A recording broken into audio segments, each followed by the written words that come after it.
मतदारसंघात मी आलेलो आहे. बरेच काही राजकारण गेल्या वर्षभरात घडलेलं आहे. दोन निवडणुका झाल्या. लोकसभेला एक खूप चांगला प्रतिसाद महाराष्ट्राच्या जनतेने महाविकास आघाडीला दिला आणि थोडस त्याचप्रमाणे विधानसभेलाही मतदान होईल आणि काँग्रेस सर्वात मोठा पक्ष म्हणून पुढे येईल आणि काँग्रेसचा मुख्यमंत्री होईल अशा थोड्याशा विश्वासानं किंवा आत्मविश्वासानं किंवा कदाचित अति आत्मविश्वासानं आम्ही विधानसभेला सामोरं गेलो. जागा वाटपाचा कोण चालला. बरेच जण गुडघ्याला पाशिंग बांधून बसले होते की आता मीच होणार म्हणून, आणि त्याचा फटका थोडा आम्हाला बराच बसला. पण त्यामध्ये बऱ्याच गोष्टी झाल्या आणि महाराष्ट्राची विधानसभा निवडणूक हा मुद्दा घेऊन आमचे राष्ट्रीय नेते राहुल गांधी यांनी बराच त्या ठिकाणी पुरावे सादर केले. खूप गदारोळ झालेला आहे.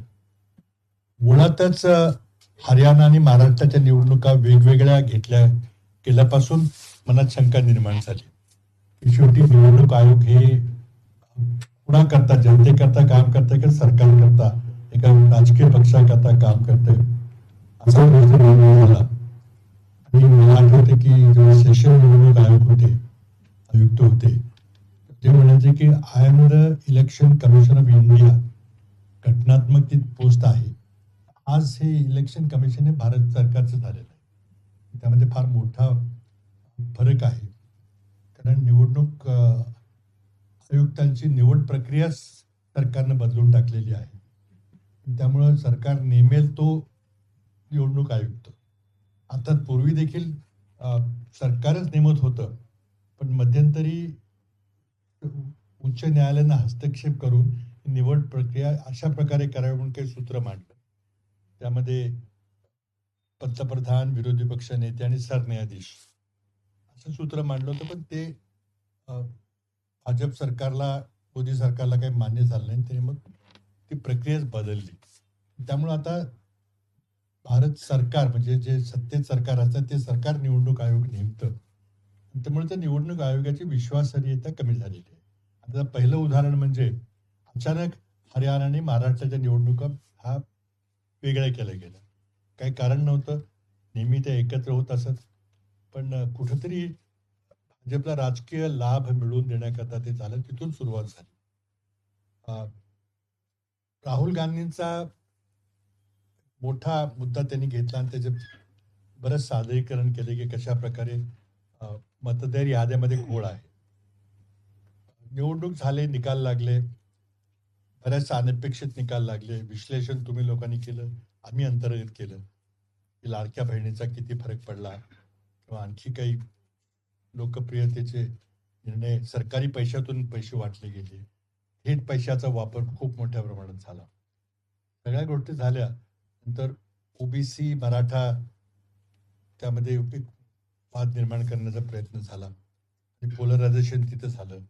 मग दलित समाजामध्ये बुद्धिस्ट दलित आणि हिंदू दलित तिथं पोलरायझेशन, जिथं पोलरायझेशन करता येईल तिथं भाजपने पोलराइज केलं. आणि अर्थात निवडणूक जिंकण्याकरता ज्या काही अटकली कराव्या लागतील त्या त्यांनी केल्या. परंतु आमच्या काँग्रेस पक्षानं आणि राष्ट्रवादी काँग्रेसचे नेते शरद पवार, उद्धव ठाकरे सर्वांनी मिळून निवडणूक झाल्यावर आम्हाला सांगितलं की जे सर्व पराभूत उमेदवार आहेत त्यांनी निवडणूक याचिका दाखल करा.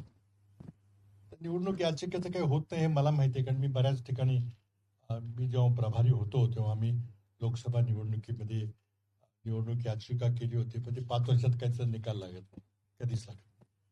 त्यामुळे त्याला काही अर्थ नाही असं मला वाटलं होतं. पण वरून आग्रह झाला की नाही, तुम्ही केल्याशिवाय इतर कोणी करणार नाही.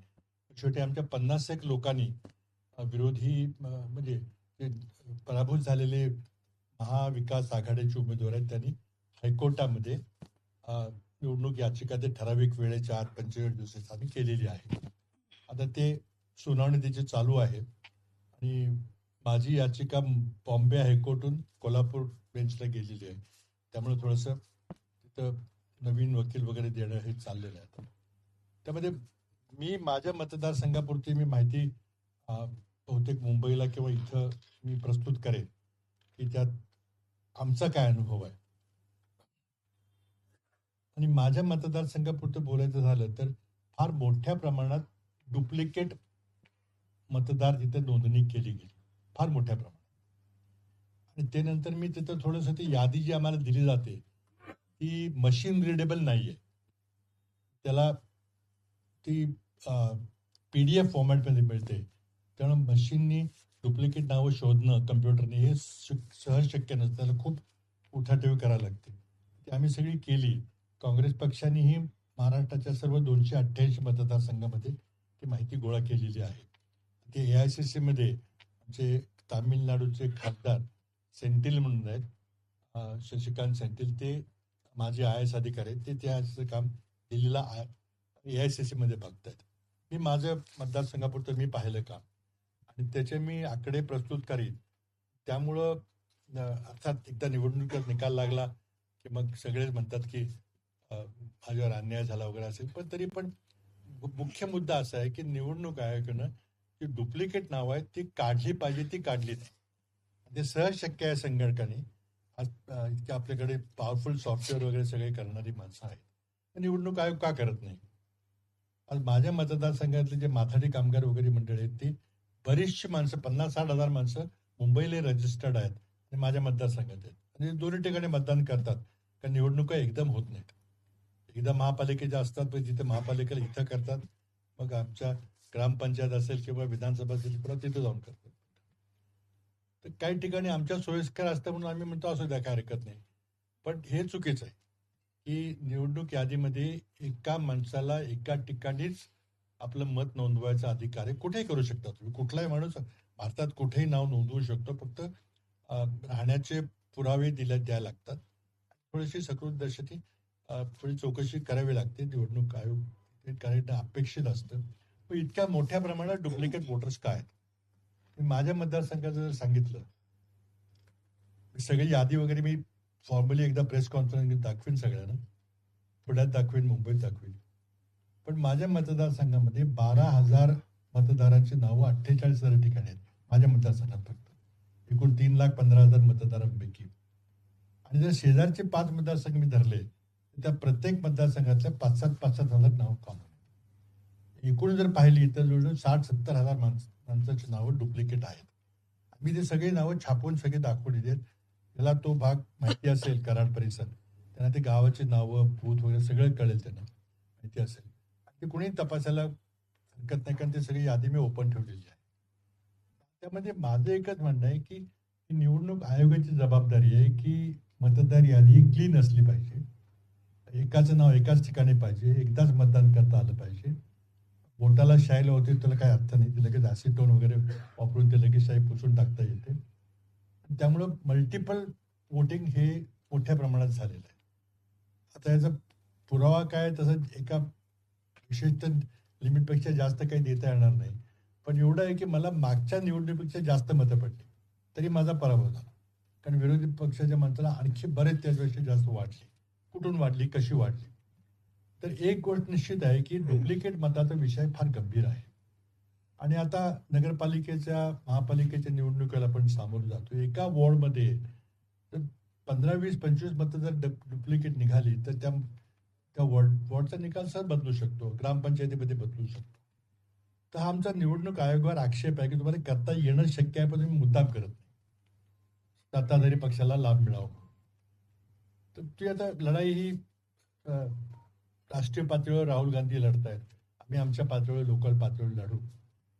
पण उद्देश एवढाच आहे की 5 महिन्याच्यात एवढा मोठा फरक लोकात झाला, गणित अजून काय आम्हाला उलगडत नाही.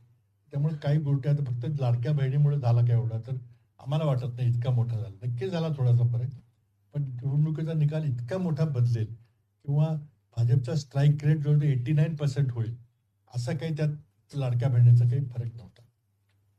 त्यामुळं सगळ्या निवडणूक प्रक्रियेवर प्रश्नचिन्ह उपस्थित झालेलं आहे. नुकत्याच आमच्या नगरपालिकेच्या निवडणुका झाल्या आणि तिथं मताचा रेट 8-8 हजार रुपयेपर्यंत गेला. काही ठिकाणी तर मी ऐकले की आणखी कुठे गेला होता. मला लोकशाही म्हणायचं का? हे कुणाचं अपयश आहे? निवडणूक आयोगाची काहीच जबाबदारी नाही का? सरकारची जरी नसली तर. त्यामुळे अशा प्रकारे जर आपण होऊ दिलं आणि याला सर्वस्वी भाजपचं केंद्रीय नेतृत्व जबाबदार आहे.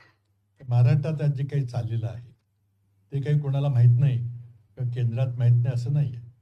तुम्ही सुरुवातीला सरकार स्थापन करताना जे आमदारांची खरेदी विक्री केली तर ती भाजपच्या केंद्रीय नेतृत्वाच्या बांधीची होऊ शकत नाही ती.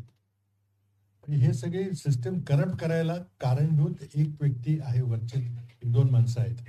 तर आमचा स्पष्ट आरोप आहे, स्वतः नरेंद्र मोदी याला जबाबदार आहे. आणि इथं जर थांबवायचं असलं तर एकनाथ शिंदे असतील काय देवेंद्र फडणवीस आता एका मिनिट एका फोन कॉलवर सगळं थांबून जाईल इथला भ्रष्टाचार करप्शन. पण त्यांनाच करायचे सगळे आणि फक्त पैशाच्या जोरावर आपण निवडणुका जिंकू शकतो हा आत्मविश्वास त्यांना निर्माण झालाय. त्यामुळे मोठ्या प्रमाणात करप्शन करा. महाराष्ट्रामध्ये इतकं वाईट आणि इतकं भ्रष्टाचार आपण कधी पाहिजे नव्हतं. अर्थात आम्ही कमी पडतोय त्याला त्यांचा भ्रष्टाचार उघड करायला किंवा जर करायची संधी मिळाली तर पुढं काय होत नाही, कोर्ट काही दाद देत नाही, कुठं कुणाकडे न्याय मागावा काय करावा, RTI मध्ये काही माहिती मिळत नाही. पुण्यातले जे आता जमीन घोटाळे चाललेले आहेत काहीच त्याला कुठं काय होत नाही. थोडे दिवस बघ विरोधी पक्ष आपला आवाज उठवते पण काही त्याला कोणाचा प्रतिसाद मिळाला की ते थांबतं सगळं. आणि इतके पाशवी बहुमत मिळालेले आता महायुतीला की विरोधी पक्षाचा आवाजच दबलेला आहे. तरी पण मला वाटतं की जरी कमी माणसं असली तरी भांडता येईल, भाजपचं करप्शन एक्सपोज करता येईल. आज खरं म्हणजे इतकी लाजिरवाणी परिस्थिती झालेली आहे की महाराष्ट्रात दररोज 8 शेतकरी आत्महत्या करत आहेत आणि सरकार $1 ट्रिलियन इकॉनॉमीची गोष्ट करते. आम्ही सगळं आनंदी आनंद सुफलाम सुजलाम चाललेलं, लाज वाटली पाहिजे. या आपल्या महाराष्ट्रामध्ये जे एकतर एकही मोठा औद्योगिक प्रकल्प येत नाही, रोजगाराचा प्रचंड मोठा प्रश्न झालेला आहे. आणि त्यामुळे आता लोक कधी त्यांना लक्षात येईल पुढच्या वर्षी समजा AI मुळे नवीन नोकऱ्या मिळण्यामध्ये जर मोठा परिणाम होईल तिथं काही होईल तेव्हा लक्षात येईल लोकांना की सरकार हे झोपलेलं आहे. फक्त त्यांना सिव्हिल कॉन्ट्रॅक्ट, रस्त्याचे कॉन्ट्रॅक्ट, बांधकाम कॉन्ट्रॅक्ट पाहिजे का त्यातून कमिशन मोठ्या प्रमाणात मिळतं आणि कमिशनचं सरकार चाललेलं आहे सगळं. आता 10 लाख कोटीचं कर्ज झालेलं आहे, कॉन्ट्रॅक्टरची बिलं दिली जात नाही, अनेक गोष्टी आहेत. पण तो प्रामुख्यानं शेतकऱ्याची आत्महत्या, बेरोजगारी वगैरे अत्यंत महत्त्वाचे विषय आहेत. ते सरकारला सहज हाताळता येण्यासारखे आहेत पण ते हाताळायची इच्छाशक्ती नाही आहे. किंवा मग गुजरातचा जो माफिया आहे, तेल माफिया वगैरे, सोयाबीन इम्पोर्ट करायचं इथं आपल्या शेतकऱ्यांना दर द्यायचा नाही, खूप गंभीर बाब आहे. आता आपण म्हणू शकाल की तू विरोधी पक्ष म्हणून तुम्ही का कमी पडताय. मी कमी पडतोय मी मान्यच करतो की आमची संख्या कमी आहे, परंतु लोकांचे प्रश्न घेऊन रस्त्यावर उतरलं पाहिजे. थोडे आमचे वेगळे मुद्दे तिथं जास्त हायलाईट होत आहेत.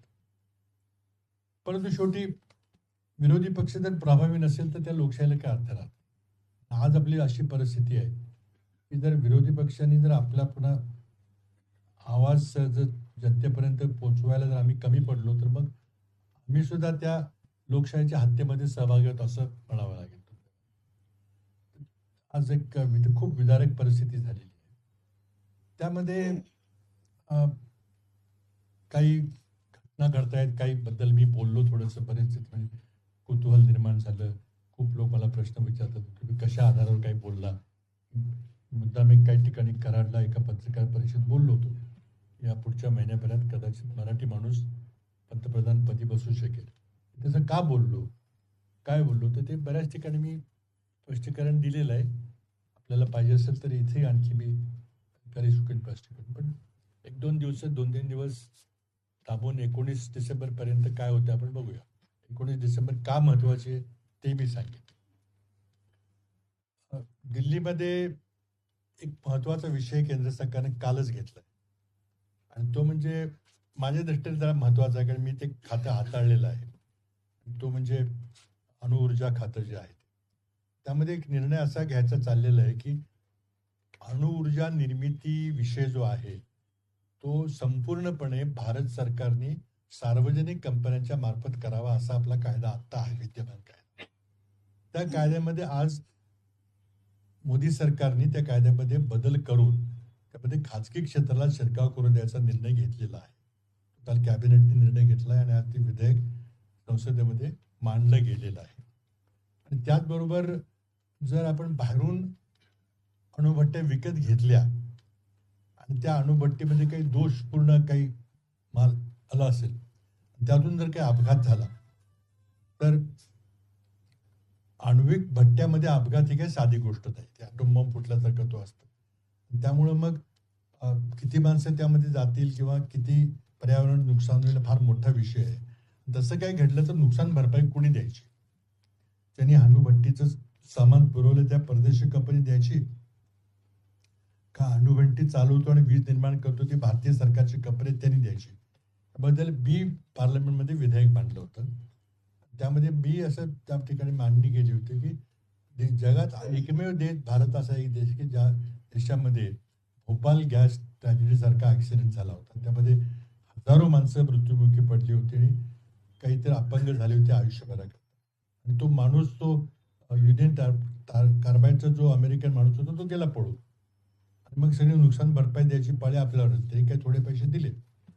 पण असं जर घडलं तर मग आम्ही कोणाकडे जायचं, दाद कोणाकडे मागायची? म्हणून मी त्यामध्ये काही तरतुदी केल्या होत्या की जो सामान पुरवठा करेल त्याची जबाबदारी असेल.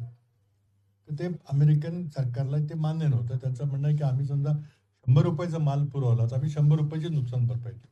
किती माणसं मेली काय झालं तर आमचा काही संबंध नाही. तो कायदा आम्ही कडक केला होता. त्यामुळं परदेशी कंपन्या भारतात काही गेली 2008 पासून 17 वर्ष झाली कोणी आल्या नव्हत्या. आता तो कायदाही बदलायचं चाललेलं आहे. आणि अमेरिकन कंपन्या जे म्हणतात की फक्त आम्ही जितक्या पैशाचा माल पुरवू तेवढ्यालाच आम्ही उत्तरदायित्व असणार आहे. ही सुद्धा बाब अतिशय चुकीची आहे. परंतु सरकारने निर्णयच घेतलेला आहे की अडानींना या क्षेत्रामध्ये प्रवेश द्यायचा आणि अणु ऊर्जा निर्मिती खाजगीकरण करायची. त्यामध्ये फार धोका आहे. त्यामध्ये मी लेख वगैरे लिहीन बहुतेक पुढच्या आठवड्यामध्ये काहीतरी. कारण 1992 मध्ये बुश राष्ट्रपती असताना त्यांनी निर्णय घेतला की प्रत्येक राष्ट्राकडे भरपूर अण्वस्त्र आहेत. जगाला अनेक वेळेला आपण रांगोळी करू इतकी अण्वस्त्र आहेत तर ती उडीची गरज नाही. थोडे कमी असले तरी चालतील. म्हणून मग 92 साली निर्णय झाला की आता अणु चाचण्या आपण बंद केल्या पाहिजे. आपण भरपूर अणु चाचण्या केल्या, आता करायची काही गरज नाही. आता 92 पासून आतापर्यंत 33 वर्ष हा जो मॉरेटोरियम आहे की अणु चाचण्या करायच्या नाहीत तो सर्व देशांनी पाळलेला आहे. भारताने 99 साली अटल बिहारी वाजपेयींनी अणु चाचणी केली. त्यानंतर आपण काही केलेलं नाही कुठेही. त्यानंतर सगळं बंद झालेलं आहे. पण गेल्या महिन्यामध्ये राष्ट्रपती ट्रम्प यांनी सांगितलं की आम्ही अमेरिका आता पुन्हा अणु चाचण्या करायला सुरुवात करेल. त्यांनी केली की मग रशिया करेल, चीन करेल, मग भारताला करावे लागेल, पाकिस्तानला करावं लागेल, इस्रायल काहीतरी करेल. मग पुन्हा ते ॲटम बॉम्ब निर्मितीची रेस सुरू होईल. आणि त्यामध्ये हे खाजगीकरण करणं हे फार धोक्याचं आहे. आम्ही आमच्या पक्षाच्या वतीनं त्या विधेयकाला विरोध करणार. पण काय शेवटी मोदी सरकारला करायचं असेल ते करतील. पण हे का झालं नाही पाहिजे याबद्दल आम्ही सांगू. त्याचा थेट संबंध भारत पाकिस्तानची जी आता लढाई झाली त्याच्याशी पण आहे. आणि माझ्या मताप्रमाणे गेल्या 75 वर्षामध्ये भारतातून सर्वात मोठी जी परराष्ट्र धोरणाबद्दलची चूक झाली, सर्वात मोठी, ती अटल बिहारी वाजपेयींनी जी अणुस्फोट केली ती माझ्या दृष्टीने फार मोठी महाभयंकर घोडचूक होती. त्याचं कारण असं आहे की त्यापूर्वी पाकिस्तानकडे अण्वस्त्र असतील अशी एक अटकल होती. पण Pakistan was not a nuclear weapon state. जोपर्यंत आपण अण्वस्त्राचा स्फोट करत नाही तोपर्यंत त्याला अण्वस्त्रधारी राष्ट्र असं म्हटलं जात नाही. आपण केल्याबरोबर लगेच पाकिस्तानने केल्यामुळे पाकिस्तान हे न्यूक्लिअर वेपन स्टेट झालं. आणि 2 न्यूक्लिअर वेपन स्टेट भारत आणि पाकिस्तान असल्यामुळं त्यांच्यामध्ये पुन्हा मग मिलिटरीची लढाई पुन्हा अशक्य होतं. कारण जगातला कुठलाही देश 2 अण्वस्त्रधारी देशानं खूप काळपर्यंत लढाई करू देणार नाही. आणि त्या दिवशी भारताची जी सैन्यामध्ये जी सुपेरियरिटी होती, आपल्याकडे जवळजवळ 12-15 लाखाचं स्टँडिंग आर्मी आहे, पाकिस्तानकडे 5-7 लाखाची. आपण खूप स्ट्रॉंग होतो त्या मानाने. पण ते सगळे संपले कारण त्याला युद्धच होणार नाही. त्यामुळे तुमच्याकडे 12 लाख सैन्य आहे का 25 लाख सैन्य आहे का 1 कोटी सैन्य, याला काय अर्थ राहिला नाही. कारण युद्धच होणार नाही, कोणी करूनच देणार नाही तुम्हाला. ते आता आपण ऑपरेशन सिंदूरमध्ये पाहिलं की मिलिटरीची 1 किलोमीटर सुद्धा कुठं हालचाल झाली नाही. 2-3 दिवस झालं ते फक्त हवाई युद्ध झालं. मिसाईल युद्ध झाले, आता पुढची युद्ध तशीच होणार आहेत. मग आपल्याला 12 लाख आर्मी ठेवायची काय गरज आहे का? त्यांच्याकडे दुसरं काहीतरी काम करून घेऊ आपण. तर आता हे सगळं बदललंय त्यामुळे पाकिस्तान आपण पाकिस्तानपेक्षा 10 पट मोठी अर्थव्यवस्था आहे. तरी पण आपली आता पॅरिटी झालेली आहे, कारण त्या एका चुकीमुळे. कारण कुणीही तुम्हाला आता हॉट वॉर समोरासमोर रणगाड्याचं युद्ध किंवा बंदुकी युद्ध किंवा एकमेकाच्या प्रदेशात आपलं सैन्य जाऊन तो प्रदेश काबीज करायचं होणं शक्य नाही. कारगिल जेव्हा युद्ध झालं तेव्हा क्लिंटनचे सारखे फोन होते की तुम्ही थांबवा पाहिजे. आणि आता सुद्धा आपण पाहिलं की लगेच ट्रम्पचे फोन सुरू झाले आणि थांबवा म्हणून शेवटी ट्रम्पने थांबवलं. आपल्याला काही करता आलं नाही. त्यामुळे मग एक असा विषय निघाला की मग मोदींनी काय मान्य केलं. पहिल्या दिवशी आपला संपूर्ण पराभव झाला. 7 तारखेला जे हवाई युद्ध अर्ध्या तासात झालं त्यामध्ये आपला टोटल पराभव झाला, हे कोणी मान्य करो वगैरे न करो. आणि त्यामुळे त्या दिवशी भारताची जी विमानं पाडली त्या दिवशी सगळा भारताचा एअरफोर्स हा ग्राउंड झाला आणि त्यानंतर एकही विमान उडलं नाही. तर कुठेही विमान उडलं की पाकिस्तानचं तुमचं विमान ग्वाल्हेर असेल किंवा भटिंडा असेल किंवा सिरसा असेल तिथं वाढायची शक्यता असल्यामुळं आपलं कम्प्लीट एअरफोर्स ग्राउंड झालं. आणि आर्मी काही कुठे जाऊ शकली नाही, कारण तिथं अनरिटन असा आपला करार झालेला आहे अमेरिका आणि मोठ्या राष्ट्रांच्यावर की एकमेकाच्या सरहद्दीवर क्रॉस करायचं नाही. तो करार कारगिल युद्धाच्या वेळेला झाला होता. तो कारगिल युद्धामध्ये वाजपेयी असताना जेव्हा आपण कारगिलमध्ये काही करू शकत नाही असं दिसलं की ते वर आहेत आणि आपण खाली आहोत, त्यामुळे आपण काही हे त्यांना हटवू शकत नाही कारगिलमधून, तेव्हा एअरफोर्सनी विनंती केली की आम्हाला एअरफोर्स वापरायची परवानगी द्या. पण त्याला वाजपेयींनी शेवटपर्यंत नकार दिला, पण शेवटी मग नाईलाजाने त्यांनी परवानगी दिली 25 मेला वेंडोला. आणि लगेच 26 मेला आपले मेक्स उडाली आणि त्यांनी कारगिलची तिथली माणसं घालवली. पण तिथं अट अशी होती की तुम्ही इंटरनॅशनल बॉर्डर क्रॉस करायची, ते आज पण पाळली जाते, कारण त्याला इंटरनॅशनल प्रेशर आहे. प्रश्न असा त्यामध्ये उद्भवतो की मग आपण सीज फायर मान्य का केली, आणि ते सुद्धा ट्रम्पने जाहीर केली. ते तर मोदींच्यावर कसला दबाव आहे? मोदी का म्हटले नाही की नाही आम्ही एक दिवसभर आणखी त्यांचं मी नुकसान करणार आणि मग थांबवू आम्ही, असं का करू शकले नाही? तर काय दबाव आहे? तर तो कुठंतरी आपल्याचं उत्तर आपण शोधलं पाहिजे. आणि त्याला आमच्याकडे काही तर्क आहेत, पण ते काही पुरावा नाही आहे त्याला. पण त्यामध्ये आमचं खात्रीलायक तर्क आमच्यात की मोदींच्यावर फार मोठा दबाव येतोय अमेरिकेचा, आणि मोदी हातबल आहेत या बाबतीमध्ये. परराष्ट्र खात्यामध्ये जी देशाची पिछेहाट झाली ती सर्वांना माहिती आहे, त्याबद्दल काही बोलायचं कारण नाही. एकही मित्र राष्ट्र आलेलं नाही. पाकिस्तानला ट्रम्पने इतकं डोक्यात चढवलेलं आहे, त्यांचा तो लष्करी प्रमुख हुकुमशाला व्हाईट हाऊसमध्ये बोलवणं, त्याला स्पेशल लंच करणं, किंवा इस्रायल हमासचं युद्ध झालं त्यावेळेला पाकिस्तानच्या पंतप्रधानाला बोलायला संधी देणं, आपण मात्र तिथून बाहेर पडलो. त्यामुळे जे परराष्ट्र धोरणामध्ये जे हाय टेबल आहे, तिथं 15-20 राष्ट्र बसून निर्णय घेतात, त्यामध्ये आपणच मागे पडलो आहे. आपण त्या सरमाईल शेखच्या मीटिंगला गेलो नाही. बऱ्याचशा गोष्टी आहेत, आणि आमचं म्हणणं आहे की परराष्ट्र धोरणामध्ये भारताचं इतकं मोठं अपयश आम्ही ते पाहिलं नव्हतं, आणि याला कुठंतरी पाणी मुरतंय. मोदी अशा प्रकारे का दबतायत आणि त्यांच्यावर कसला दबाव आहे, त्याचं उत्तर कदाचित मला वाटतं काही दिवसामध्ये आपल्याला मिळेल. काय ते कशामुळे काय होतं ते. आता सर्वात मोठा माझ्या दृष्टीने विषय असा आहे की बेरोजगारीचा प्रश्न फार मोठा भेडसावणार आहे. त्याचबरोबर महाराष्ट्रात एकही मोठा प्रकल्प येत नाही, ही वस्तुस्थिती आहे. उदाहरण घ्यायचं झालं तर सेमीकंडक्टर उद्योग हा अति सनराईज उद्योग समजला जातो की फार मोठा उद्याचा मोठा उद्योग आहे.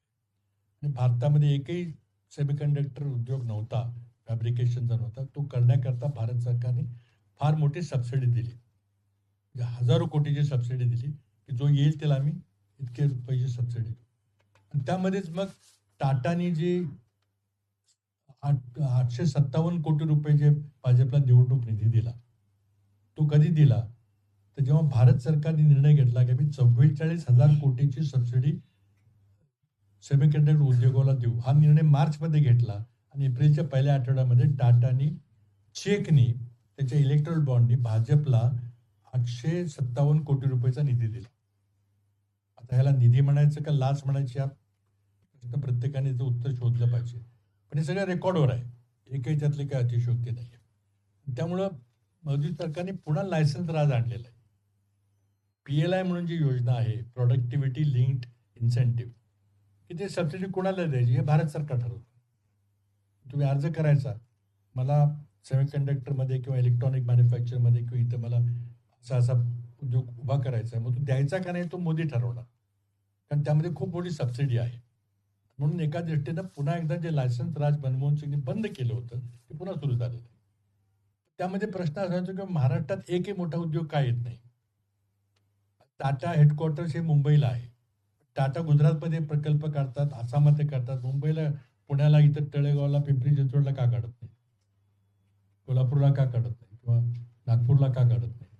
त्याचं उत्तर नरेंद्र मोदी देवेंद्र फडणवीस दिलं पाहिजे.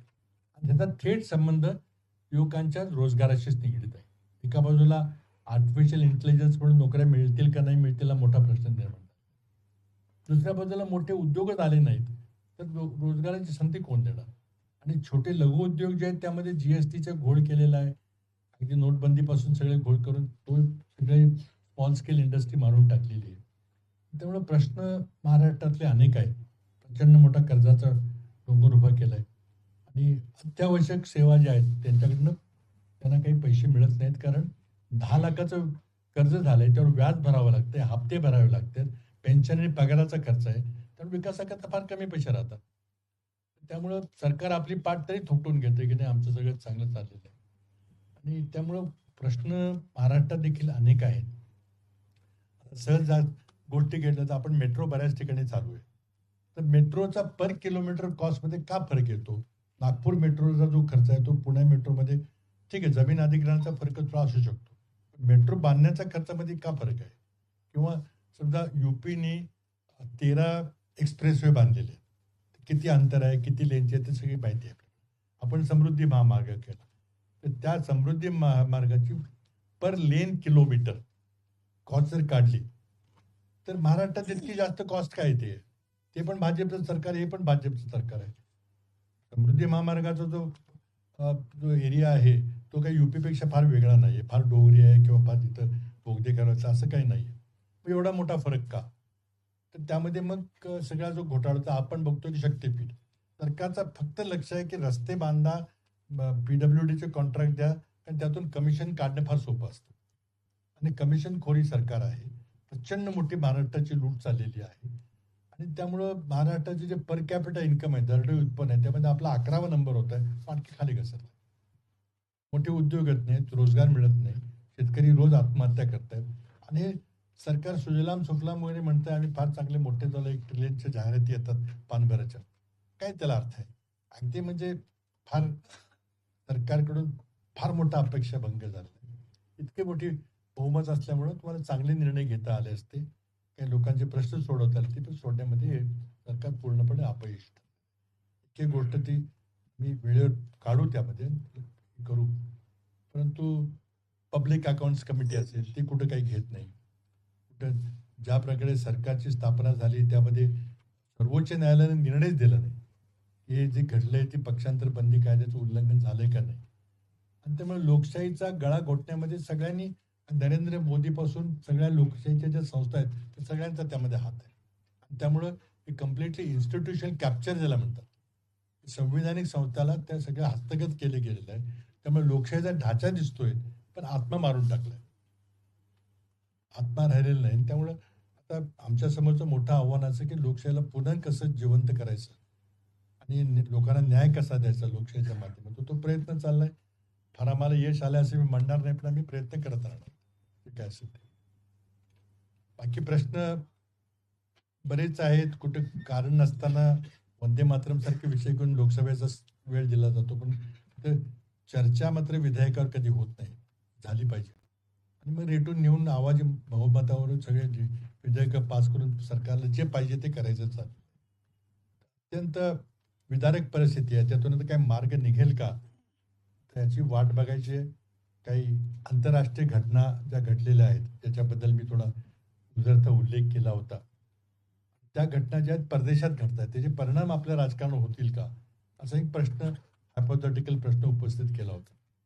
मला असं वाटतं की त्याचे परिणाम आपल्या देशाच्या राजकारणावर होतील आणि ते ठराविक वेळेत होते. म्हणून मी जी 19 डिसेंबरची तारीख दिलेली आहे त्याला एक संदर्भ आहे.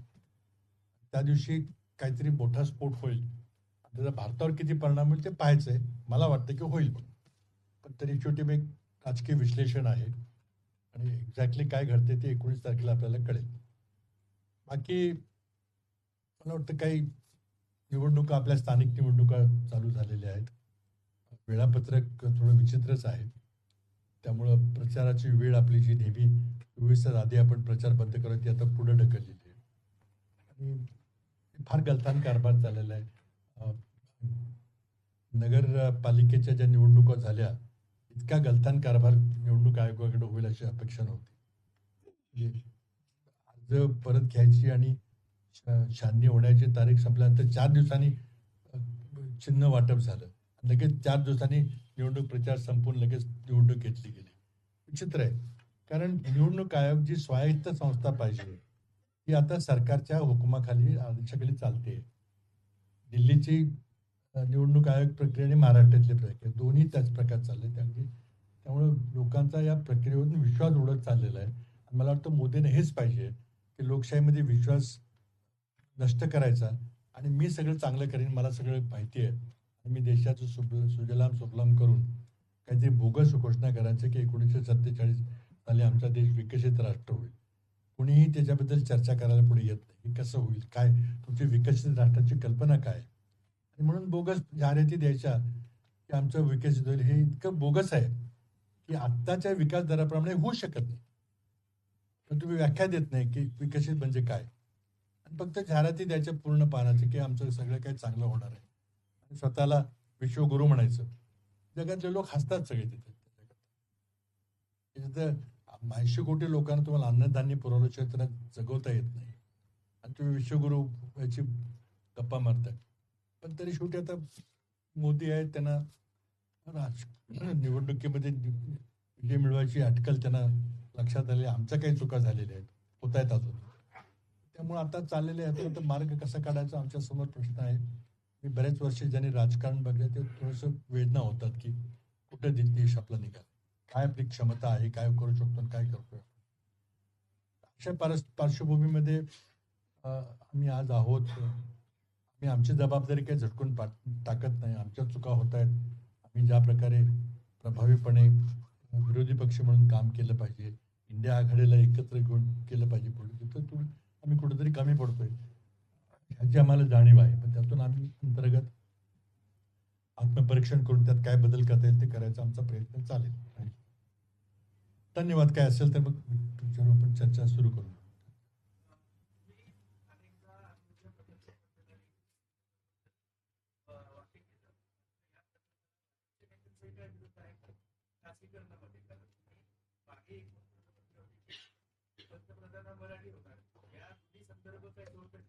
नाही, आता दोन वेगळे प्रश्न आहेत, दोन्ही मिक्सअप करू नका.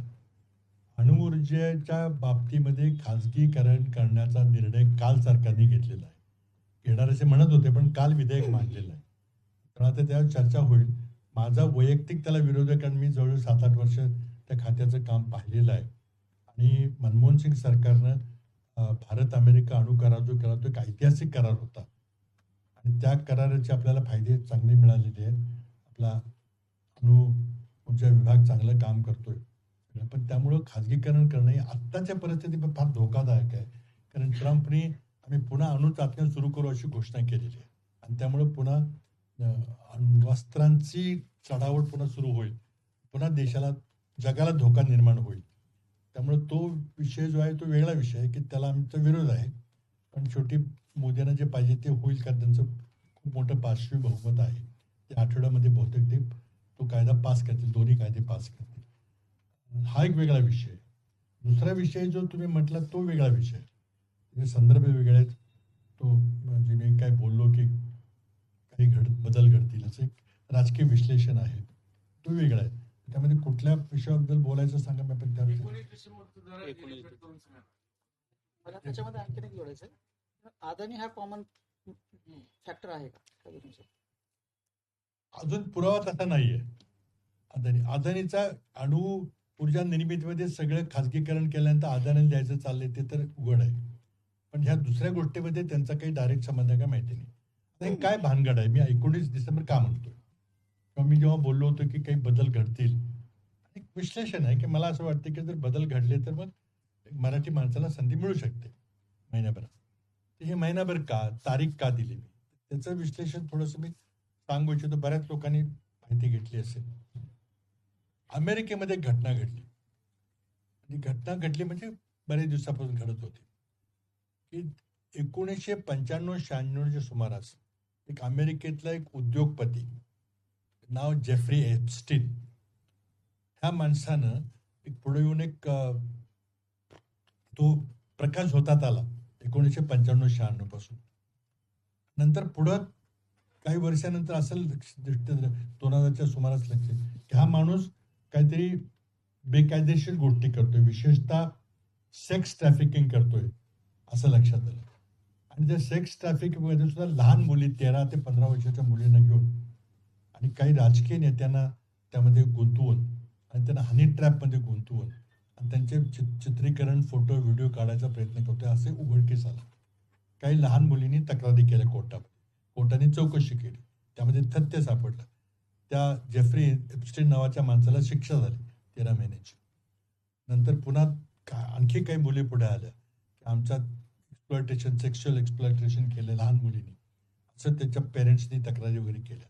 पुढं त्याची चौकशी झाल्यावर त्या माणसाला शिक्षा झाली, जेफ्री एप्स्टीन. आणि ही शिक्षा झाल्यानंतर त्याला खूप हाय सिक्युरिटी प्रिझनमध्ये ठेवलं, कारण प्रेसिडेंट ट्रम्पचा त्याचा जवळचा संबंध आहे असं एक उघडकीस आलं. आणि त्यामुळं प्रेसिडेंट ट्रम्प हे त्या बाबतीतले काही पुरावे बाहेर येऊ देणार नाहीत असं कळल्यानंतर तिथे अमेरिकेत खूप मोठा गदारोळ गेल्या 5-7 वर्षापासून चाललेला आहे की त्यांनी काय केलं ते सगळं उघड करा, कोणाकोणाला एक्सप्लॉइट केलं, काय केलं. आणि 101 लहान मुलींनी, अल्पवयीन मुलींनी तक्रारी केलेल्या आहेत. त्याला मग पुन्हा 1916-17 मध्ये पुन्हा शिक्षा झाली आणि त्याला तुरुंगात ठेवलं गेलं.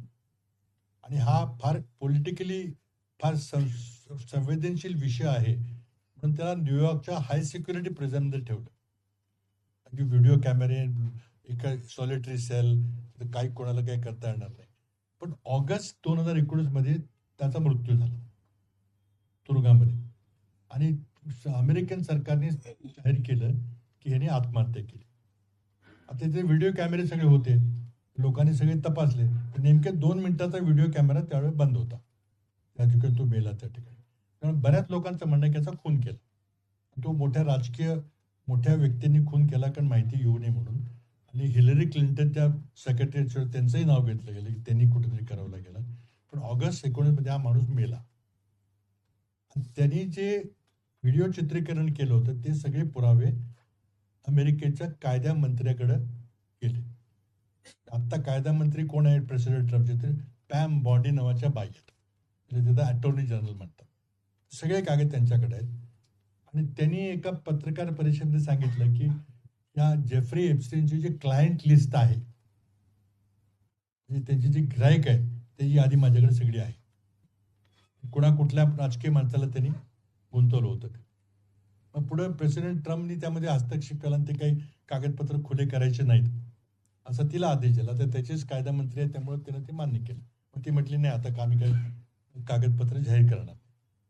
झालं काय की प्रेसिडेंट ट्रम्पच्या पार्टी जी रिपब्लिकन पार्टी आहे त्याची त्यांच्या संसदेमध्ये मेजॉरिटी आहे. आणि त्यांना असं वाटतं की आपण ट्रम्पचा जो मागा कॅम्पेन आहे, मेक अमेरिका ग्रेट अगेन, आणि म्हणजे बाहेरचे लोक जे आपल्याकडे काम करायला असतात त्यांना, त्यांच्यामुळे आपले जॉब जातात, त्यांना सगळ्यांना हाकला बाहेर, इमिग्रेशन हाकला. मध्यंतरी भारतातले जे इलिगली लोक गेले होते त्यांना बेड्या घालून परत पाठवलं. हे प्रेसिडेंट ट्रम्पचं त्या मागा कॅम्पेनमधलं सूत्र आहे की सगळ्या परदेशी लोकांना हाकलून द्या म्हणजे आपल्या अमेरिकन लोकांना नोकऱ्या मिळतील. तर तिथं गेल्या 4-5 वर्षापासून फार मोठं आंदोलन चाललं की काय भानगड आहे. तर अमेरिकेमध्ये काय ती बरीच खुली समाज व्यवस्था आहे. आता म्हणजे अगदी तिथे 2-4 खून करून सुद्धा माणूस बाहेर जाऊ शकतो, काय होत नाही त्याला. किंवा एखाद्या बायकोबरोबर कोणी पळून गेला तरी कोणी काय फार त्याचा विषयच मानत नाही. पण बाल यौन शोषण हा विषय तिथं फार गंभीरतेने घेतला जातो, बिलकुल कुणी सहन करत नाही. आणि त्यामुळं मोदींच्या रिपब्लिकन पार्टीच्या खासदारांनी सुरुवात केली की कागद सगळे उघडे करा. आणि यामध्ये जे माणसं जबाबदार आहेत किंवा ज्यांनी हा देह व्यापार लहान मुलींच्या बरोबर केलेला आहे, त्यांची नावं उघड झाली पाहिजे, असं एक आंदोलन गेल्या 3-4 वर्षापासून चाललेलं आहे. आणि आता इतकं प्रेशर वाढलं की पुढच्या वर्षी त्यांच्या निवडणुका आहेत. त्यामुळं जरी प्रेसिडेंट ट्रम्पकडे बहुमत असलं रिपब्लिकन पार्टीचं, त्यांना पुन्हा निवडणुकीला सामोरं जायचं. त्यांनी प्रेशर सुरू केलं किंवा तुम्ही जर हे जाहीर नाही केलं तर आमच्यावर त्याचे परिणाम होतील, आम्ही पुन्हा निवडून येणार. म्हणून प्रेसिडेंट ट्रम्पच्या रिपब्लिकन पार्टीने त्याच्यावर प्रेशर टाकले की सगळं खुलं करा, तर लोक आमच्यावर शंका घेतील वगैरे. आणि त्या प्रेशर खाली प्रेसिडेंट ट्रम्पच्या पुढे प्रश्न पडला की आता उघडतं केलं तर बऱ्याच लोकांची नावं निघतील बाहेर, नाही केलं तर आपल्या पक्षाच्या लोकांचं खूप मोठं प्रेशर आहे. आणि या वातावरणामध्ये या गेल्या 2 महिन्यापूर्वी रिपब्लिकन पार्टीच्या खासदारांनी निर्णय घेतला की काय नाही, ते काय व्हायचं ते होईल, पण सगळे कागदपत्र खुली करा. आणि त्याकरता मग रिपब्लिकन पार्टी डेमोक्रॅट दोघांचं एकमत झालं. आणि गेल्या 19 नोव्हेंबर 2025 रोजी अमेरिकन संसदेने कायदा पास केला. त्या कायद्याचं नाव आहे एप्स्टीन फाईल्स ट्रान्सपरन्सी ऍक्ट. जेव्हा तो गुगल केला तर तुम्हाला सगळी त्याची माहिती मिळेल. मी काही नवीन सांगतोय असं नाही, त्यातलंच सांगतो तुम्हाला. त्या कायद्यामध्ये काय म्हटलेलं आहे की एप्स्टीनची जी तो मेला जरी असला तर त्याची जे कागदपत्र किंवा त्याचे फोटोग्राफ, व्हिडिओ क्लिप्स, ईमेल सगळं जी माहिती आहे त्याला एकंदरीतपणे एप्स्टीन फाईल्स असं नाव आहे. तर ते एप्स्टीन फाईल्स सगळ्या खुल्या करा असा अमेरिकन संसदेनं कायदा केला. त्या कायद्याचं नाव आहे एप्स्टीन फाईल्स ट्रान्सपरन्सी ऍक्ट. आणि 19 नोव्हेंबरला राष्ट्रपती ट्रम्पने त्याच्यावर सही करून तो कायदा पारित झाला. कायद्यामध्ये काय म्हटलेलं आहे की 1 महिन्याच्या आत सगळे कागदपत्र 20 GB डेटा आहे तो, ते सगळे कागदपत्र खुले करा. त्यामध्ये पुन्हा अशी अट आहे की त्यामध्ये कुठलाही भाग लपवता कामा नये. कारण 100 मुलींचं शोषण झालं, त्यांना न्याय मिळाला पाहिजे. त्या अल्पवयीन मुली आहेत त्या 13-15 वर्षाच्या.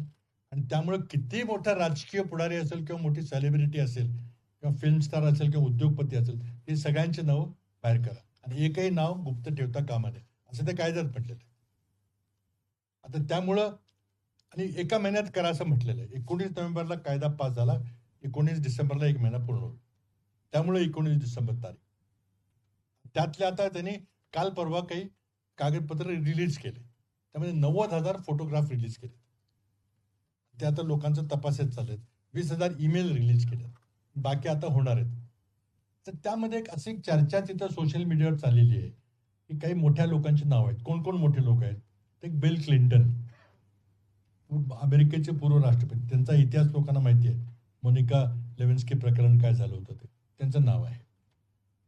त्यानंतर बिल गेट्स, मायक्रोसॉफ्टचे मालक, जगातला सर्वात श्रीमंत माणूस, त्यांनी कबूल केलंय की मी जेफ्री एप्स्टीनची माझी मैत्री होती, त्यामुळे माझा घटस्फोट झाला.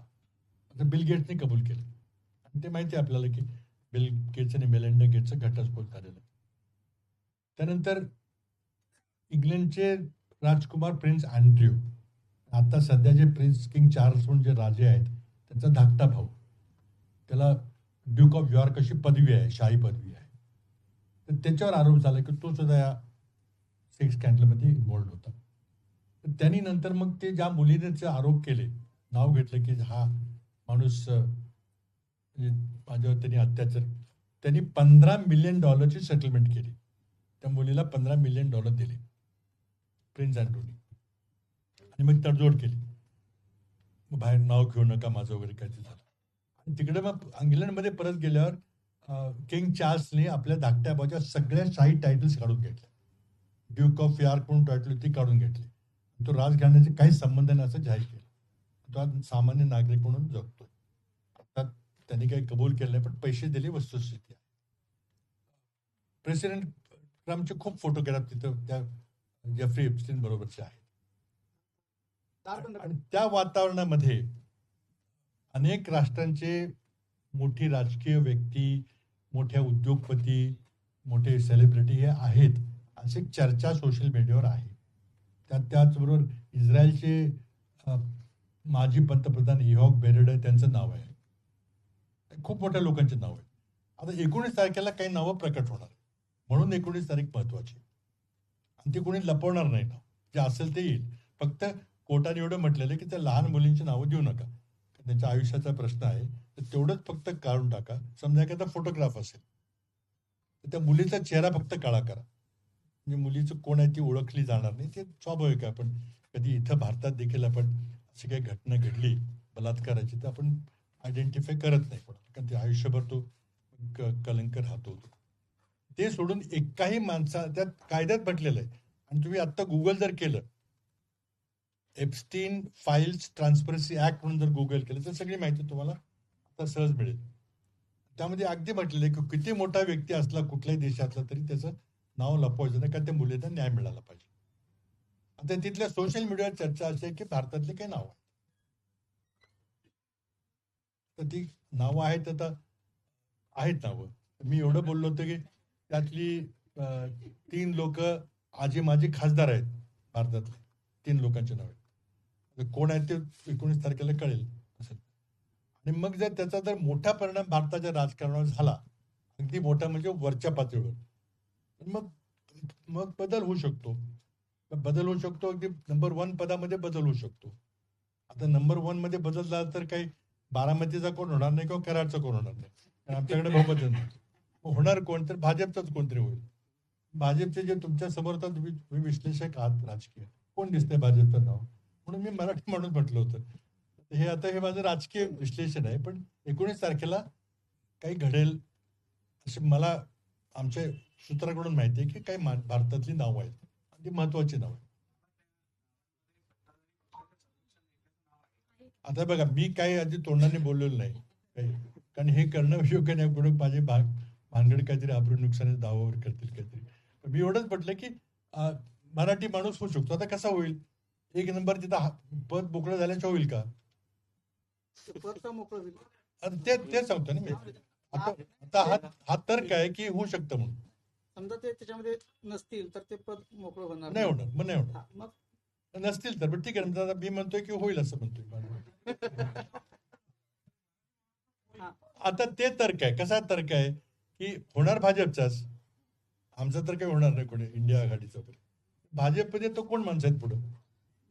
नागपूरचं होणार. हे जर एवढं गंभीर असेल तर मग संपूर्ण देशभरात राजकीय उलथापालथ का होणार नाही? होईल ना. 19 तारीखची वाट बघा ना. तुम्ही मी म्हणतोय काय सगळं, मी काय मला कोणीतरी कानातून गुप्त सांगलं असं नाहीये. हे सगळं ओपन माहिती आहे. तुम्ही गुगल करा आणि तुम्ही बघा काय चालेल ते.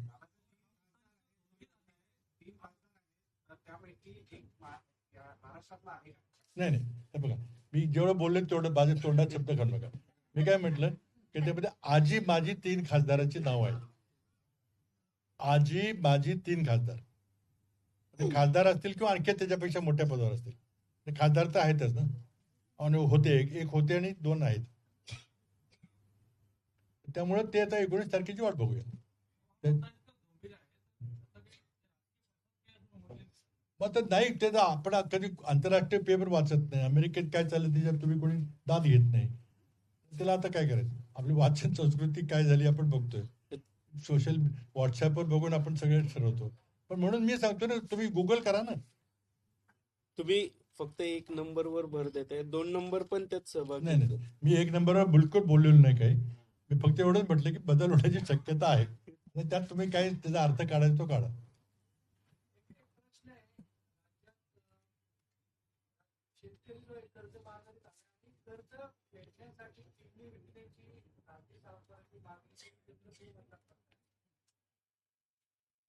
नाही, आता काय झालंय की हे जे सरकार आहे, सरकारचे प्रमुख आहेत, त्यांना खरं म्हणजे लाज वाटली पाहिजे.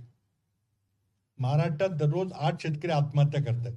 तुम्ही म्हटलं तसे प्रकार व्हायला लागले आणि सरकारचं संपूर्ण अपयश आहे. तुम्ही शेतीमालाला फक्त किफायतशीर किंमत आपण जी ठरवलेली आहे ती द्या ना. मिनिमम सपोर्ट प्राइस तुम्ही देऊ शकत नाही. शेतकरी काय करणार? शेवटी कर्ज काढलेला असतो, आत्महत्या करायला तर काय करेल?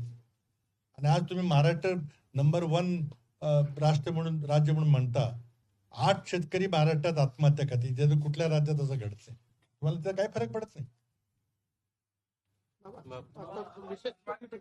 विषय सगळा मला त्या दृष्टीने 19 डिसेंबरला तुम्ही देशात हालचाल होईल, सगळं उलथापालथ होईल, तर त्याचा राज्याच्या राजकारणावर काही परिणाम नाही, असं आहे बघा, मी काय म्हटलं की 19 डिसेंबरला अमेरिकेमध्ये हे सगळे कागदपत्र खुले होणार आहेत. एवढी आपल्याकडे फॅक्ट आहे, माहिती, ही सगळी ओपन माहिती आहे. आता त्यामध्ये बऱ्याच मोठ्या लोकांची नावं येण्याची शक्यता आहे, कारण ती काही लपवणार नाहीत. आणि ते अमेरिकन संसद आहे, भारतीय संसद नाही आहे. लक्षात घ्या, भारतीय संसदेला काही अधिकार नाहीत त्या मानाने. अमेरिकन संसद तिथे कायदे करते, बजेट करते, राष्ट्रपती करत नाहीत. त्यामुळे तिथं जर कायदा पास झाला तो कडक तंतोतंत पाळला जाईल. मला विश्वास आहे, मी तिथं बरेच वर्ष राहिलेलो आहे. आणि त्यामुळं जर नावं असतील तर ते जाहीर होतील, ते कुणी लपवू शकणार नाही. नेटवरच येणार. नाही, सगळे नेटवर्क. आणि त्यात असं म्हटलं कायद्यामध्ये, तुम्ही वाचा त्यात, की ने downloadable form, machine readable form, आणि काहीही पुसायचं नाही. किती मोठा व्यक्ती आहे म्हणून त्याचं नाव काळं करायला पुसाल तसं नाही चालणार. फक्त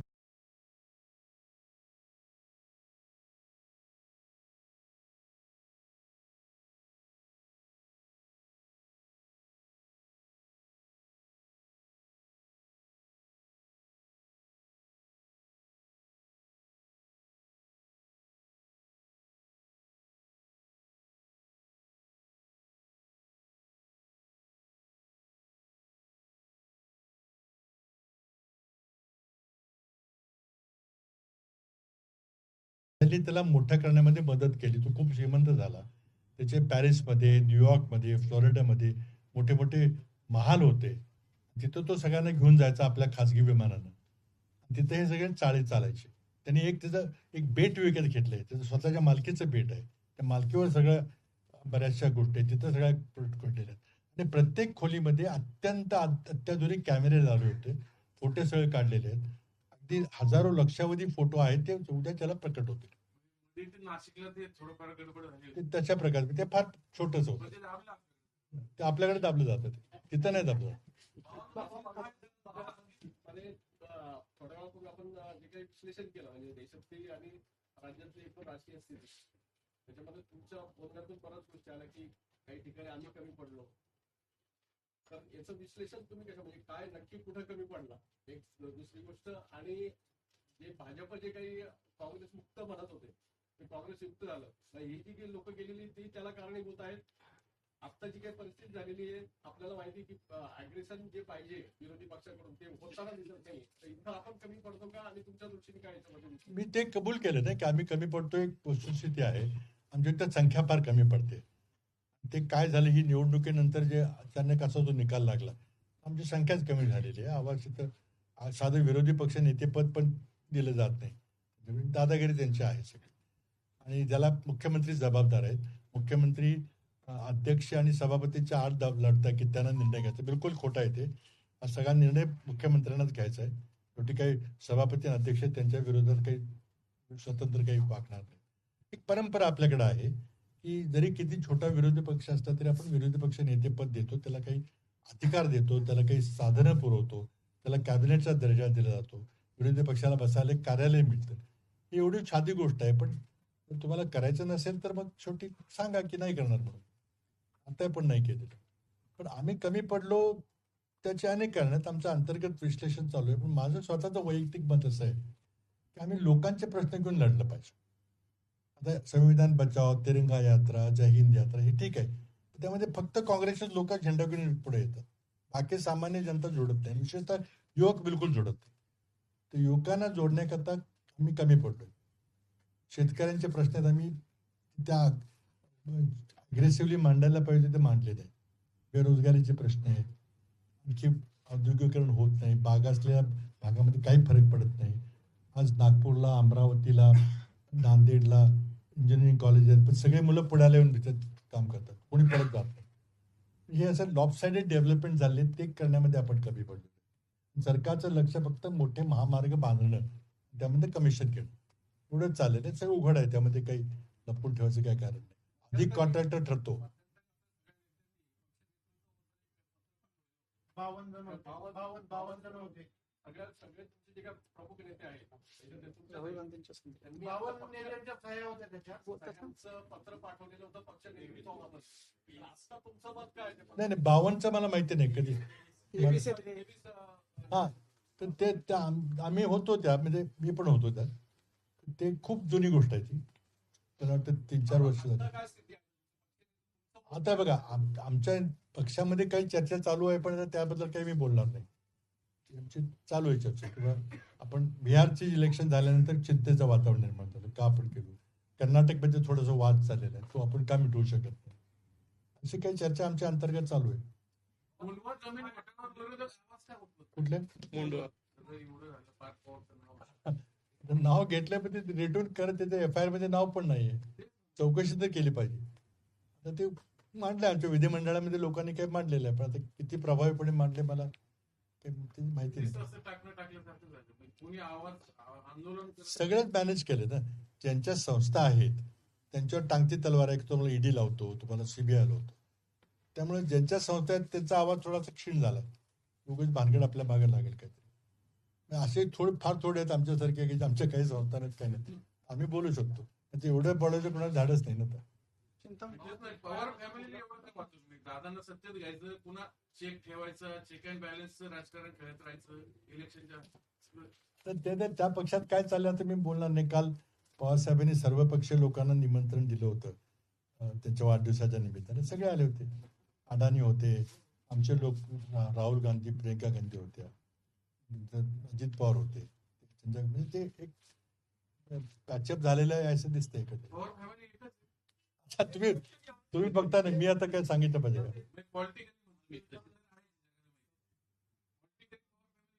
आता तुम्हीच बघताय ना, तुम्ही काय त्यात चालू तुम्ही जवळून बघताय जास्त.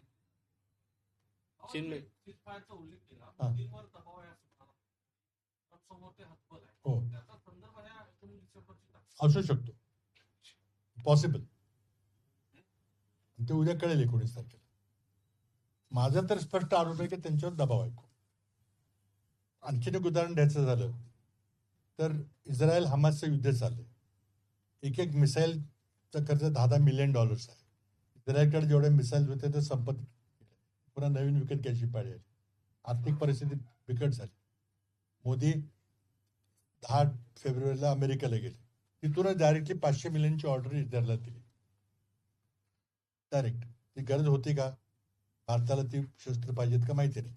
चर्चा नाही, काही नाही, एकदम ऑर्डर टाकली. बऱ्याच गोष्टी घडतायत की त्यामुळं परराष्ट्र धोरण संबंध टोटली कोलॅप्स झालेले. त्यात काही त्याची चर्चा करायची असेल तरी मी सांगेन काय करतात. पाकिस्तानला एकदम वर आणून ठेवले ट्रम्पने आणि प्रत्येक गोष्टीमध्ये भारताच्या विरोधात आयात कर लावायचा, टॅरिफ लावायचे, सँक्शन लावायचे, सगळं चाललेलं आहे. टोटली वन साइडेड चाललेलं आहे. कशामुळे मोदी हे का सहन करतात? आणि त्यांचं ट्रम्पचं कुठं फाटलंय? काय अडचण झाली? इतकी दोस्ती होती, नमस्ते ट्रम्प कार्यक्रम, अबकी बात ट्रम्प सरकार सगळे केलं, मग कुठे बिनसलं? कशात गेलं? सगळं फेल झालं. पण परराष्ट्र धोरण असं होत नाही. वैयक्तिक मैत्रीवर कधी अवलंबून नसतं.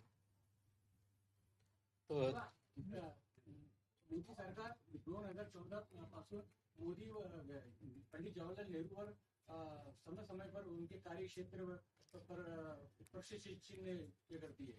तो ऐसे में कांग्रेस ने जो है मोदी सरकार की मुखालिफत ज्यादा नहीं की. क्यों? नहीं, ऐसे देखिए, हम तो कर रहे हैं, बिल्कुल कर रहे हैं. बिल्कुल ये गलत बात है कि हम नहीं कर रहे. उनका क्या है कि वो सोचते हैं कि मैं सबसे पहले जब आए उन्होंने सबको बुला लिया अपने स्वेरिंग इन पे.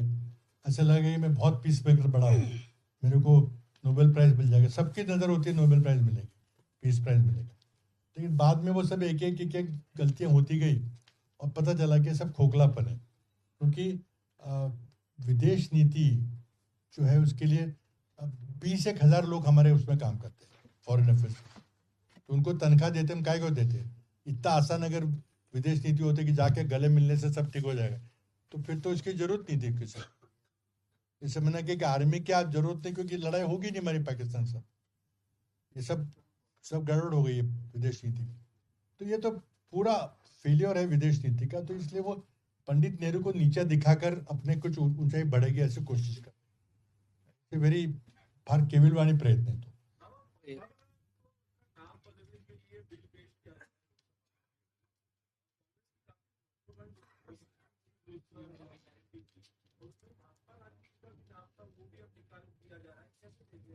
तो देखिए, ये तो ऐसे है कि कांग्रेस की पूरी लेगेसी मिटाने का उनका कोशिश है. जब कांग्रेस मुक्त बोलते हैं इसका मतलब है कि कोई विपक्ष रहना नहीं चाहिए. मोदी जी को कहना है कि जनतंत्र, लोकशाही, डेमोक्रेसी कोई मतलब नहीं, मैं अकेला काफी हूँ, मुझे सब पता है कैसे ठीक करना, मैं सब अच्छा कर दूंगा, तो आप ये बाकी सब फालतू चीजें छोड़ दीजिए। ये उनका एक व्यू है कि जैसे Singapore K Lee Kuan you जैसे थे, वो डिक्टेटर थे, लेकिन उन्होंने सिंगापुर का एक बड़ा गरीब देश से अमीर देश बना दिया, तो वो उनका मॉडल है। तो उस तरह से मैं डिक्टेटरशिप चलाऊंगा तो देश के लिए अच्छा होगा, देश को मैं महान देश बनाऊंगा, विश्व गुरु बनाऊंगा, ऐसे उनके कुछ सोच है। वो डेमोक्रेसी में बिल्कुल विश्वास नहीं रखते, और जो भी कांग्रेस की लेगेसी है उसको मिटाने की कोशिश कर रहे हैं। नेहरू जी का नाम हटाना, इंदिरा जी का नाम हटाना, अब महात्मा गांधी का नाम हटाने की बात है। और मनरेगा के बारे में मोदी जी के मूल विचार क्या थे आपको पता है? उन्होंने जब मजाक उड़ाया था, लेकिन मनरेगा ही था जिसने कोविड के दौरान बचाया सबको। कर्नाटकमध्ये डी.के. शिवकुमार की सिद्धरामय्या हे अजूनही सुरू आहे काँग्रेसमध्ये. मी असं बोललं जातं की डी.के. शिवकुमारांना दिलं जावं, पण ते दिलं जात नाही. मी काय चाललंय? आता ते बघा, ते काय प्रत्येकाला महत्वाकांक्षा असते. डी.के. शिवकुमार आमचे युवा नेते चांगले तिथं आहेत. सिद्धरामय्या हे त्यांना विधिमंडळ पक्षाचा त्यांना चांगला पाठिंबा आहे, त्यामुळं तिथं त्या दोघांची महत्वाकांक्षा आहे, त्यातून मग काहीतरी मार्ग निघेल काहीतरी. बाबा खूप वर्षापूर्वीची गोष्ट आहे. आता हे सगळे पवारांच्या घरी सगळे जेवायला गेले काँग्रेसचे नेते वगैरे. खूप वर्षापूर्वी तुम्ही एकदा पवारांच्या पंतप्रधान जेव्हा चर्चा चालू होती तेव्हा तुम्ही जेवणाच्या त्या निमंत्रणामध्ये व्यवस्थित तुम्ही होतात आणि तेव्हा तुमचं मंत्रिपद अचानक कापलं गेलेलं होतं दिल्लीतनं. एक तो किस्सा जुना आहे. नाही नाही, दिल्लीचं मंत्रिपद कधीच कापलं गेलं नव्हतं. काय काय आता ते ते- सुरुवातीचं सुरुवातीच्या काळात ते पवारांचं जेवण तुम्हाला तेव्हा महागात पडलेलं नाही, होतं. ते आता इतिहास आहे, तो 91चा इतिहास हा. आहे. 91ला मी पहिल्यांदा जेव्हा खासदार म्हणून गेलो त्यावेळेला राजीव गांधींची हत्या झाली होती, आणि आता पंतप्रधान कोण होणार त्याबद्दल अटकली झाल्या होत्या. आणि त्या परिस्थितीमध्ये पवारसाहेब हे फार मोठे काँग्रेसचे नेते होते, आणि नरसिंहराव हे कुठे चित्रातही नव्हते, निवडणूक देखील लढली नव्हती. त्यामुळे मग ते महाराष्ट्रातले नेते तिथं पवारसाहेब पंतप्रधान होतील म्हणून 91ची निवडणूक जी राजीव गांधींच्या हत्येनंतर झाली ती अशीच झाली की आता दुसरा कोण नेताच नाही, मग पवारसाहेबच पंतप्रधान होतील अशी ती वातावरणातली निवडणूक झाली. त्या ठिकाणी महाराष्ट्राचे मुख्यमंत्री म्हणून पवारसाहेबांनी सगळ्या काँग्रेसच्या खासदारांना जेवण दिलं. सुरेश कलमाडी होते तिथं. त्या ठिकाणी मी पत्र तिथं सर्क्युलेट केलं आणि त्यावर सर्व खासदारांच्या सह्या घेतल्या, की त्यामध्ये असं म्हटलं की जो करार झालेला आहे नरसिंहरावमध्ये की नरसिंहराव मुख्यमंत्री होतील, पंतप्रधान होतील, पवारसाहेब बहुतेक गृहमंत्री होतील, तो आम्हाला मान्य नाहीये, पण खासदारांचं आपण मतदान घ्यावं असं ते पत्र होतं. एका दृष्टीनं AICC मध्ये जे ठरलं होतं पंतप्रधान ते मोडायचा प्रयत्न झाला, ती घटना होती. त्यामध्ये मग नरसिंहरावांना कळलं की जेवायला कोण कोण होतं काय होतं, त्यामध्ये त्यांना असं वाटलं की हा गट आहे जो आपल्याला विरोध करेल. अशा गोष्टी तिथे घडल्यात. तो 91ची गोष्ट आहे. तुमचं तेव्हा मंत्रिपद नाही, आता ते नंतर आता ते होतं का नाही माहिती नाही, पण असं होतं की नरसिंहरावांनी नंतर मला चर्चा 2-3 वर्षानंतर 91 नंतर कळलं की त्या ठिकाणी त्यांनी 4 नवीन पहिल्यांदा निवडून आलेल्या खासदारांना मंत्री करायचा निर्णय घेतला. त्यामध्ये भौगोलिक आणि सामाजिक समीकरण साधा असं सांगितलं. भौगोलिक मध्ये उत्तर, दक्षिण, पूर्व, पश्चिम असे 4, आणि मग समाजाचे 4 पद्धती. त्यामध्ये 4 मध्ये काही नाव होतं असं मला नंतर काहीतरी बोललो, पण त्यातले 3 झाले आणि 1 झालो नाही. 3 म्हणजे शैलजा आहेत त्या दलित समाजाच्या, त्या उत्तरेचं तरी प्रतिनिधी त्या झाल्या. तर दक्षिणेमध्ये जमखिंडीचे खासदार होते दामेगौडा म्हणून, आणि रामकृष्ण हेगडेंना पाठलं होतं. जायंट किलरमध्ये त्यांची प्रसिद्ध झाली, ते झाले कोळसा मंत्री. तर पूर्वेमधून पवन घाटवार म्हणजे मित्र आहेत, ते आदिवासी आहेत, ते झाले. आणि पश्चिमेतलं एक नाव होतं ते कटलं. आता होतं का नाही मला माहित नाही, पण मला नंतर कोणीतरी सांगितलं. पण नेमकं ह्या जेवणाचा आणि 19% काही याचा संबंध आहे? एक मराठी माणसाच्या घरी ही जी नाही जेवणावळ नाही, झालेली आहे. अजिबात नाही, ते काय संबंध नाही. तो वेगळी घटना होती, तिकडून वडली पार्श्वभूमी. आता ही घटना अमेरिकेत घडते, आपल्या देशात हा ना, घडत मग नाही. तुम्ही म्हणता की पुढचा पंतप्रधान कधी मराठी चेहरा नाही, ते आता असू शकतो, बघा, तर त्याचा काही संबंध आहे काय ते तुमच्या समोर सांगितलं मी की पंतप्रधान जर बदल झाला, जर मला आता ते अटकलं जाते, विश्लेषण राजकीय आहे, तर मग कोण होईल? भाजपचं कोण आहे? भाजपची नावं तुमच्या समोर आहेत सगळी, पण त्यातलं कोण पुढे दिसतंय तुम्हाला? मला दिसतंय ते मी सांगितलं की मला वाटतं की मराठी माणूस पुढे दिसतोय. युपीचा असू शकतो, पण मला वाटतं मराठी माणूस तरी. आणि मराठी वाईट झालं तर वाईट आहे काय? झालं तर चांगली गोष्ट आहे ना. राजकीय पक्ष, राजकीय नेते आणि नागरिकांपक्ष विरोधी राजकारणाला आणि त्याची कारणं तुम्हाला काय वाटतं? नाही, असं नाही. आज सगळं लोकशाहीलाच प्रतिष्ठा ठेवली नाही मोदी. सगळं संपून टाकलेलं आहे. मनमानी कारभार चाललेला आहे. विरोधी पक्षाला स्थानच दिलं नाही. आता महाराष्ट्रामध्ये विरोधी पक्ष नेतेपद सुद्धा तुम्हाला द्यायची दानच होत नाही. तुम्हाला सगळी लोकशाही प्रथाच मोडून टाकायची सगळी.